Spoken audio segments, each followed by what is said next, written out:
Bound by fated chapter 56 to 57। Ishu अपनी दादी के पास से उठकर अब आयु के पास आई और उसने इशारों में आयु से शुभित के बारे में पूछा तो आयु ने कहा वो तो चले गए। ईशु को हैरानी हुई कि वो कब और उसे बिना बताए ही चला गया। ईशु ने आयु को एक बार फिर रोकते हुए इशारों में ही पूछा कि क्या उसने डिनर कर लिया था। इस पर आयु ने कहा नहीं, वो तो ऐसे ही चले गए। ये कहते हुए आयु अब वहां से चला गया और जाकर शान और रुद्र के पास खड़ा हो उनसे बातें करने लगा। ईशु ने एक नज़र उन तीनों पर डाली और फिर बेचैन सी हो नीचे अपने रूम में चली गई। उसे शुभित पर गुस्सा आ रहा था कि वो ऐसे कैसे चला गया। नाराज थी पर फिर भी कहीं ना कहीं उसे उसकी फिक्र थी और वो अच्छे से जानती भी थी कि अभी शुभित की क्या हालत होगी। पर शुभित की कही हुई बातें याद आते ही वो बहुत दुखी हो जाती।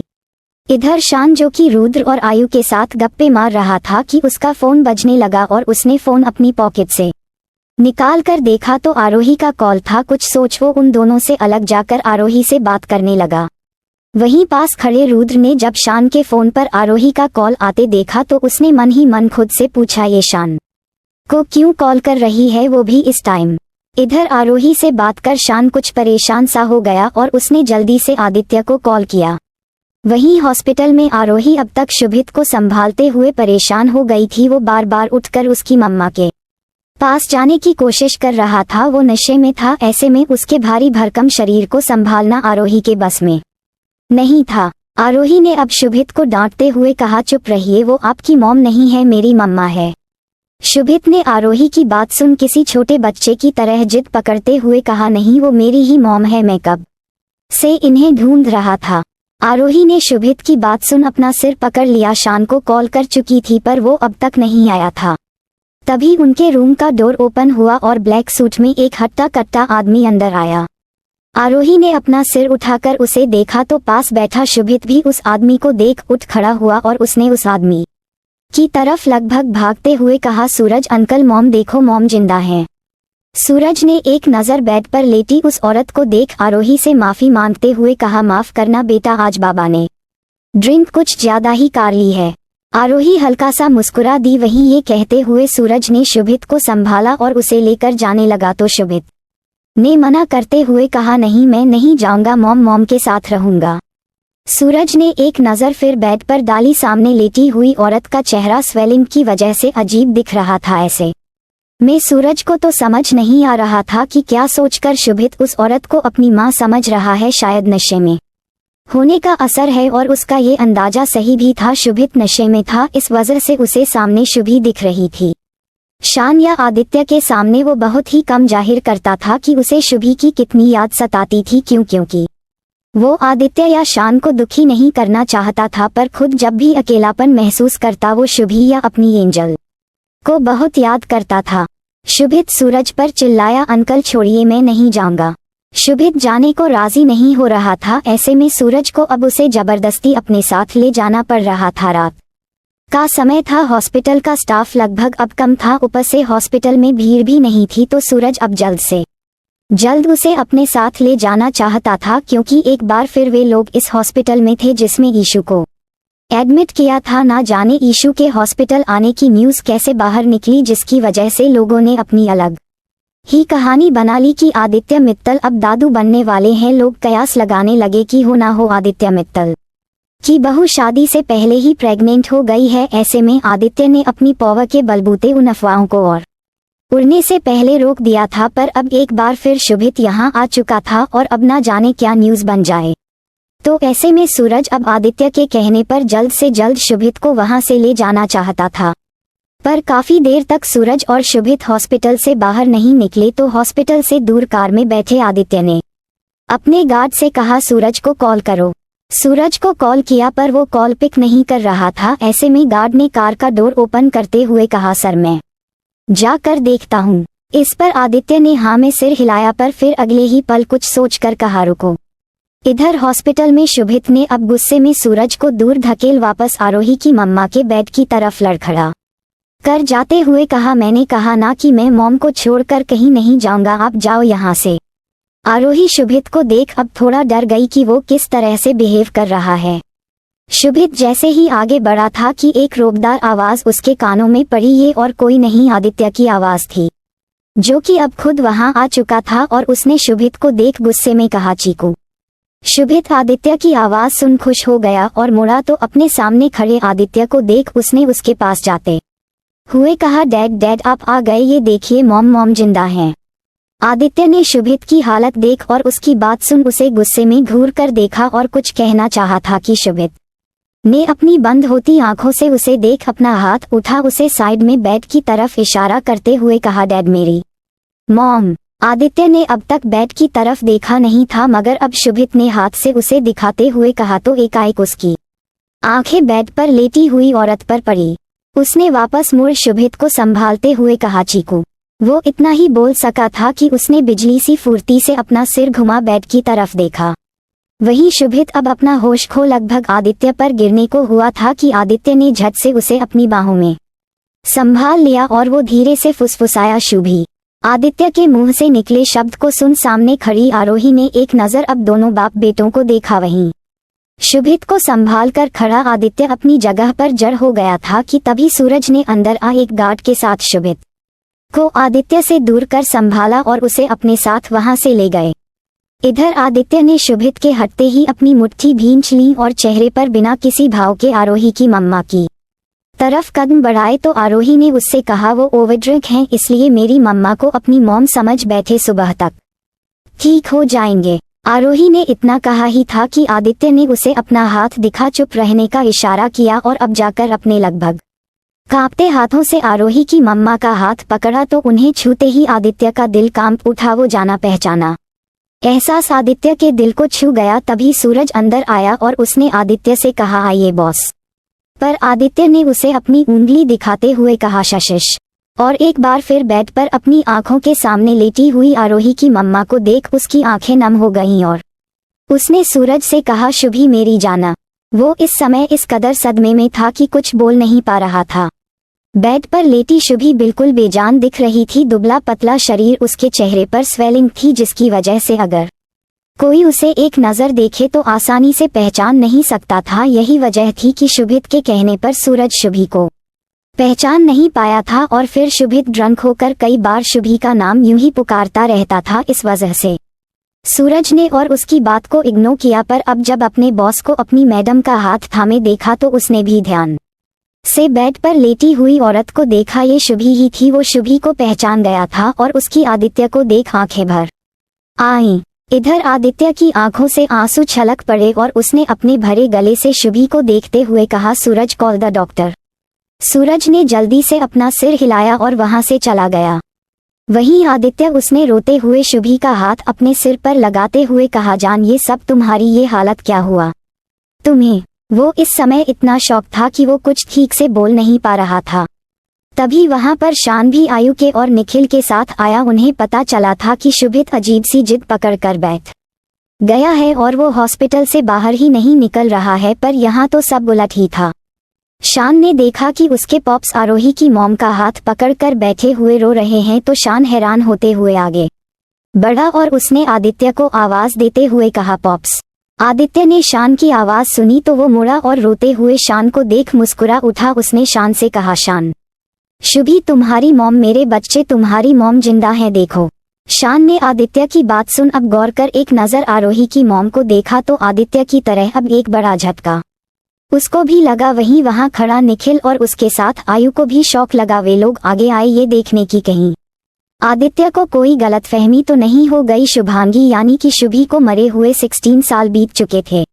ये सोचते हुए निखिल आदित्य और शान के करीब आया तो बेड पर लेटी हुई शुभी को देख बुरी तरह से हैरान हो गया। वहीं शान की आंखें भी खुशी और दुख के मिले जुले भाव से झलझल गईं। वो स्टूल पर बैठे आदित्य पर झुक कर पीछे से उसके गले लगभग रोते हुए छोटे के बच्चे की तरह बोला, पॉप्स, मॉम वापस लौट आई, मॉम जिंदा है पॉप्स। आदित्य ने एक हाथ से अब शान का हाथ पकड़ लिया। शुभी की देख उसकी आंखों से आंसू रुकने का नाम नहीं ले रहे थे। उन दोनों को देख निखिल की भी आंखें भर आईं और उसने जल्दी से अपना फोन निकाला और रूम से बाहर निकल आया। इधर एक के बाद एक आते लोगों को देख और आदित्य को अपनी मम्मा के पास बैठ उसे शुभी पुकारते हुए देख आरोही खुद शौक थी। उसे समझ नहीं आ रहा था कि असल में यहाँ हो क्या रहा है। पर जो भी अंदर आ रहा उसकी मम्मा को देख बस एक ही नाम ले रहा था, शुभी। ये अगर शुभी है तो क्या ये उसकी मम्मा नहीं है? पर उसने तो जब से सुध संभाली उसकी नानी ने ही उसे बताया था कि वो उसकी मम्मा है, उसकी मम्मा आयशा शर्मा। तो फिर ये शुभी कैसे हो सकती है? और अगर ये सच में शुभी है तो क्या इसका मतलब ये था कि कपिल सच कह रहा था, वो सच में अनाथ है, क्या कोई नहीं है उसका? ये सब सोचते हुए ना जाने कब आरोही उस रूम से बाहर निकल आई। उसकी आंखें आंसुओं से भरी हुई थीं और अब वो अपने मुंह पर हाथ रख जल्दी से हॉस्पिटल के मेन गेट से बाहर की तरफ भागी थी कि वो अंदर आते हुए रुद्र से बुरी तरह टकरा गई। पर वो गिरती उससे पहले रुद्र ने उसे अपनी बाहों में थाम कर संभाल लिया। रुद्र जो कि ये सोच बेचैन हो रहा था कि इतनी रात गए आरोही ने शान को कॉल कर हॉस्पिटल आने को क्यों कहा, क्या वो ठीक है, और अगर कुछ बात थी तो उसने उससे क्यों नहीं कहा? इन सवालों से परेशान रुद्र अपनी बाइक से शान और अपने पापा के पीछे पीछे आया तो हॉस्पिटल के गेट पर ही आरोही से टकरा गया। पर उसने जल्दी से आरोही की कमर पकड़ उसे अपनी बाहों में भर लिया। उसने अब एक नज़र आरोही को देखा तो उसके चेहरे को पूरी तरह आंसुओं से भींगा देख वो परेशान हो गया और उसने झट से आरोही को सीधा खड़ा कर उसके चेहरे को अपने हाथों में लेते हुए पूछा, क्या हुआ बेबी, तुम रो क्यों रही हो? वहीं आरोही जो कि इस समय अपना होश खो बैठी थी मगर रुद्र को देख और उसका प्यार भरा स्पर्श पाकर होश में आई और उसकी बाहों में टूट गई। वो जल्दी से उसके गले लग बुरी तरह से रोने लगी और उसने रोते हुए कहा, रुद्रांश वो मेरी मम्मा है, वो मेरी है। रुद्रांश आप उन सबको समझाइए, वो कोई शुभी नहीं है, वो मेरी मम्मा आयशा शर्मा है। रुद्र को आरोही की कोई भी बात ठीक से समझ नहीं आई थी तो उसने आरोही के सिर को सहलाते हुए कहा, रोना बंद करो बेबी, हुआ क्या है, क्या हुआ है तुम्हारी मम्मा को? रुद्र ने आरोही को अपने सामने कर एक बार फिर उसका चेहरा अपने हाथों में लिया था कि आरोही की एक बार फिर रुलाई फूट पड़ी और उसने रोते हुए कहा, मैं बहुत अकेली पड़ गई हूँ रुद्रांश, सब मुझसे रूठ गए मम्मा, और अब तो तुम भी। रुद्र ने आरोही की बात सुन जल्दी से अपना सिर हिलाते हुए कहा, नहीं ऐसा नहीं बेबी, मैं तुमसे गुस्सा नहीं हूँ। ये कहते हुए रुद्र ने जल्दी से आरोही के सिर को चूम लिया और उसे देखते हुए कहा, मैं तुमसे गुस्सा कैसे हो सकता हूँ? इस पर आरोही ने अपनी आंखें बंद कर रोते हुए कहा, नहीं मेरी मम्मा वो मेरी है, वो मेरी मम्मा है। एक बार के कपिल के कहे झूठ को सच मान आरोही को आज अब ऐसा लग रहा था कि वाकई वो अनाथ है और ये औरत जो इतने दिन से उसके साथ थी वह उसकी माँ नहीं है, वह तो आदित्य मित्तल की वाइफ है, यानी शान की माँ। इसका मतलब वे लोग अब उससे उसकी मम्मा को दूर कर देंगे। ये सोच कर आरोही को बहुत रोना आ रहा। वहीं अब जब वो चुप नहीं हुई तो रुद्र ने उसे वापस अपनी बाहों में लेना चाहा था कि तभी किसी ने आरोही का हाथ पकड़ उसे अपनी तरफ घुमाते हुए खींच लिया। रुद्र के हाथों से आरोही का हाथ फिसल कर रह गया। वो अभी अपने हाथों को ही देख रहा था कि तभी उसके कानों में शान की आवाज सुनाई पड़ी। उसने सिर उठाकर अब सामने देखा तो आरोही उसकी बाहों में होने की बजाय शान की बाहों में थी। ये देख रुद्र को गुस्सा आ गया और वो गुस्से में ही आगे बढ़ा था कि शान ने आरोही के सिर को चूमते हुए कहा, एंजल। रुद्र उसके मुंह से निकले शब्द को सुन अपनी ही जगह पर ही रुक गया। शान खुश हो आरोही को अपने साथ लेकर रूम में वापस आया और उसने आदित्य को आवाज देते हुए कहा, पॉप्स एंजल। आदित्य शान की आवाज सुन मुड़ा। उसकी आंखों में अब भी नमी थी। शान के पास खड़ी आरोही को देख वो अपनी जगह से उठ खड़ा हुआ। उसे अब सामने खड़ी आरोही में अपनी 4 साल की बच्ची एंजल यानी कि आशी नजर आ रही थी। इधर निखिल ने भी गौर से आरोही को देखा तो वो भी हैरान था। आरोही में थोड़ी ही सही पर आदित्य की झलक दिखलाई पड़ रही थी। इधर आदित्य आगे बढ़ा और उसने आरोही को अपने सीने से लगा भरे हुए गले से कहा, मेरी बच्ची। ये कहते हुए वो अब अलग हुए और उसने गौर से अब नीचे से ऊपर तक आरोही को देखा। येलो टी शर्ट और ब्लू जीन्स में पतली सी आरोही सहम चुकी थी। वो ब्लैंक थी कि ये क्या हो रहा है। वहीं आदित्य ने उसका हाथ पकड़ चूम लिया और एक बार फिर बड़े प्यार से उसे गले लगाया तो इस बार आरोही ने आदित्य को दूर करने की कोशिश करते हुए कहा, अंकल ये सब। उसने आगे कहते हुए अपनी बात बीच में ही अधूरी छोड़ दी और हैरान परेशान होकर शान को देखने लगी थी, पर वो मुस्कुराते हुए उसे और आदित्य को देख रहा था। आरोही ने आदित्य से अलग होते हुए कहा, मुझे छोड़ें अंकल, आप ये क्या कर रहे हैं? आदित्य ने अपनी भरी आंखों से आरोही को देखते हुए कहा, बेटा मैं तुम्हारा डैड हूँ और ये मेरी वाइफ शुभांगी मित्तल है। आरोही ने बड़ी उलझन में एक नज़र अपनी मम्मा को देख आदित्य को देखा तो निखिल ने आरोही के पास जा उसके सिर पर हाथ रखते हुए कहा, बेटा मैं सब समझाता हूँ तुम्हें, इधर आओ मेरे साथ। ये कहते हुए निखिल अब आरोही को अपने साथ बाहर ले आया और उसने आरोही से कहा, 16 साल पहले मैं मेरी फैमिली, तुम्हारे मॉम डैड, तुम और तुम्हारे दोनों भाई, साथ ही हमारा दोस्त समीर और उसकी फैमिली सब पनवेल फार्म हाउस गए हुए थे। बच्चों की जिद पर हम सब वहां पास में ही एक वाटरफॉल घूमने गए थे। सब कुछ बहुत अच्छा था, सब खुश थे, सभी अपना समय निकाल अपने बच्चों के साथ कुछ सुकून के पल बिताने फार्म हाउस गए थे। पर कोई नहीं जानता था कि आदि यानी कि तुम्हारे डैड की लाइफ में वो दिन सुकून नहीं बल्कि तूफान लेकर आएगा। तुम्हारे डैड के दुश्मन राज और उसकी बीवी ने पूरी प्लानिंग के साथ हम सब पर अटैक कर दिया। कोई इस हमले के लिए सतर्क नहीं था, पर फिर भी आदि के कुछ गार्ड्स हम सब से छिपकर अपनी ड्यूटी निभा रहे थे। खतरे को भांप उन्होंने आदि को आगाह करना चाहा, मगर तब तक देर हो चुकी थी। राज ने अपने आदमियों के साथ मिल शुभी यानी तुम्हारी मॉम, तुम्हें तुम्हारे दोनों भाई को अपने कब्जे में ले लिया। आरोही ने निखिल की बात सुन हैरान हो उससे पूछा, फिर तो निखिल ने आगे कहा, राज के आदमियों ने हम सबको घेर लिया था। उस समय मैं भी ऑफ ड्यूटी था, पर फिर भी मेरे पास मेरी गन थी। मैंने बड़ी होशियारी से अपने पास शान और चीकू को पकड़कर रखे उन 2 आदमियों को शूट किया तो आदि ने जल्दी से आगे बढ़कर राज की तरफ पहुंचना चाहा, पर उसके आदमी मेरी बंदूक की आवाज सुन सतर्क हो गए। आदि में मयंक और समीर बिना किसी हथियार के राज के उन कमांडर्स की तरह ट्रेंड आदमियों से लड़े, जब तक कि सूरज अपने आदमियों के साथ हम सब तक ना पहुंचा। आदि सबको पीछे छोड़ शुभी और तुम्हें ढूंढने लगा कि पता चला कि राज और उसकी बीवी तुम्हें, तुम्हारी मॉम और साथ ही मयंक यानी मेरे छोटे भाई की बेटी ईशा को अपने साथ लेकर जा चुके हैं।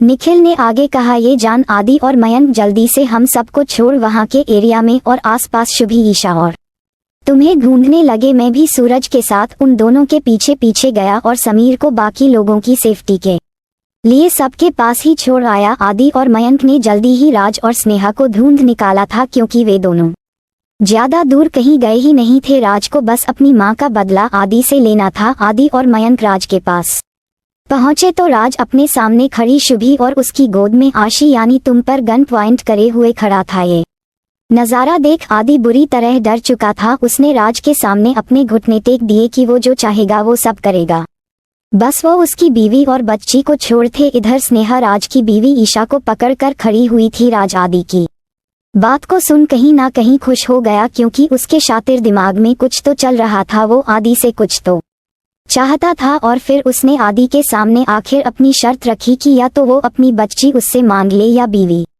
वो उन दोनों में से किसी एक को ही जाने देगा। उसकी इस तरह की शर्त सुन आदि बेबस हो उसे देखने लगा। उसने कोई फैसला नहीं लिया तो राज ने गुस्से में आकर जैसे ही शुभी की तरफ गन फिर से पॉइंट की तो शुभी डर से 2 कदम पीछे हो गई और इसी के साथ वो उसके पीछे वाटरफॉल में तुम्हें अपनी गोद में लिए ही गिर गई।